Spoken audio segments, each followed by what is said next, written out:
Assalamualaikum warahmatullahi wabarakatuh. Selamat siang untuk teman-teman semua. Podcast di sini kami mengundang owner dari Warung Basreng. Alangkah baiknya dari owner Warung Basreng sendiri memperkenalkan diri. Untuk mulai dari mbaknya. Halo semua, perkenalkan nama saya Naomi, bisa dipanggil Naomi. Saya Febiana Zuhruti Kariska, bisa dipanggil Febi. Dan saya yang terakhir Asri Winarsih, bisa dipanggil Asri. Baik, terima kasih atas perkenalannya. Boleh ya Mbak sedikit kami mengundang bagaimana untuk menginspirasi para teman-teman semua yang ada di luar sana untuk berbisnis basreng tersebut. Untuk yang pertama itu saya ingin bertanya, awal mula bisa terjun ke dunia bisnis basreng tersebut itu bagaimana? Untuk bisnis basreng ini kan juga sedang viral gitu kan. Ini bahan dasarnya juga dari ikan, bakso ikan terutama. Jadi itu secara tidak langsung itu juga banyak proteinnya, sehingga selain remaja, anak-anak itu juga cocok buat makan ini, karena kita juga menyediakan varian yang original sehingga itu tidak pedas. Untuk pertanyaan kedua, bagaimana sih tips memodali usaha basreng tersebut?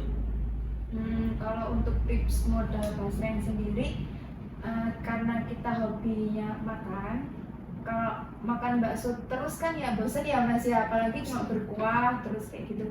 Akhirnya kita coba sih inovasi gimana caranya kita itu makan bakso tapi yang nggak ada kuahnya gitu loh. Jadi kita bikin basreng ini dengan modal yang minim sih, kita patungan sendiri, terus kita coba beli bakso ikan, terus kita olah jadi basrengnya itu sendiri, seperti itu. Berarti mbaknya bertiga, Mbak Febi, Mbak Ayi dan Naomi ini sangat kerabat dekat ya? Iya. Dengan membangun usaha basreng tersebut. Kita sangat bestie sekali. Kami udah berteman dari SMA sampai sekarang. Dan kami juga udah ada niat juga untuk buka usaha kecil-kecilan, karena kan ya lumayan untuk kita juga kan. Tambahan buat pendapatan anak muda ya Mbak? Iya, benar sekali. Oke. Baik, untuk tanya-tanya yang ketiga, yaitu adakah rencana untuk mengembangkan bisnis dengan membuka cabang atau cabang basreng ini masih diproduksi dalam rumahan? Nah, baik.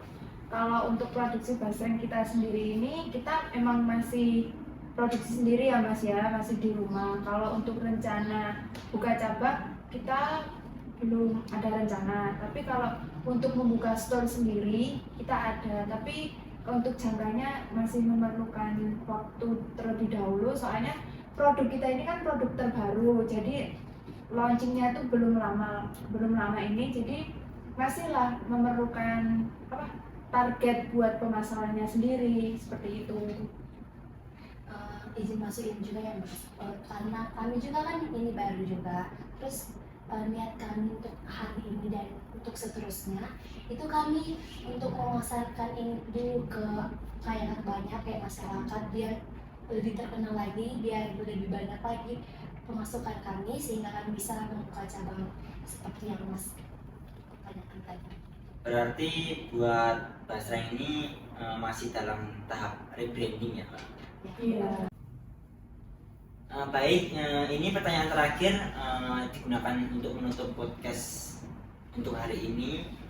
Dan di sini kan saya ingin bertanya, di sini kan banyaknya pesaing baru atau orang-orang yang membuat basreng dengan varian rasa baru atau makanan dengan lainnya lah.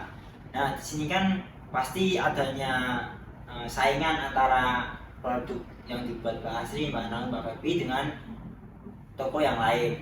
Nah, di sini saya bertanya, itu bagaimana tips supaya usaha dari basreng ini tetap stabil meskipun banyak pesaing baru yang muncul? Kalau tipsnya sendiri, kami menggunakan peluang yang mana bahan kita itu kita bikin fresh, langsung sistem pre-order, jadi nggak stok kemarin kita kasihkan ke pelanggan gitu, enggak Mas. Jadi kita setiap ada pesanan masuk baru kita bikinkan, terus juga kita selalu mereview kira-kira pelanggan yang membeli itu puas nggak sih sama basreng yang diproduksi kita. Terus langsung kalau misal ada keluhan kita langsung kasih feedback, misal Mbak rasa jeruknya kurang nendang nih, oh jadi kita ada evaluasi nih untuk nambahin rasa jeruk biar nendang, seperti itu sih Mas kalau tips dari kita. Kalau untuk pesaing-pesaingnya sendiri, kita tetap berusaha gimana supaya basreng kita itu tetap dipilih kalangan dari pesaing-pesaing kita sendiri, seperti itu. Jadi kami juga mengutamakan kebersihan Mas, begitu Mas, agar lebih higienis dan yang dimakan juga lebih ya nyaman dan aman lah gitu, biar kami nggak kena masalah juga kan, soalnya kan yang namanya kesehatan itu lebih utama, apalagi kesehatan konsumen kami gitu Mas. Izin menambahkan ya Mas, selain itu kami juga mengutamakan kualitas dan rasa. Meskipun bahan-bahannya itu naik, harganya naik gitu, tapi kami tetap mengutamakan rasa yang sesuai dengan sebelum-sebelumnya. Jadi rasa tersebut tidak akan berubah dan konsumen tidak merasa tertipu seperti itu. Baik, jadi untuk bahan-bahan yang digunakan untuk basreng ini berbeda ya dari pesaing lainnya, dari toko-toko lainnya. Betul Mas. Kami menggunakan kualitas yang premium.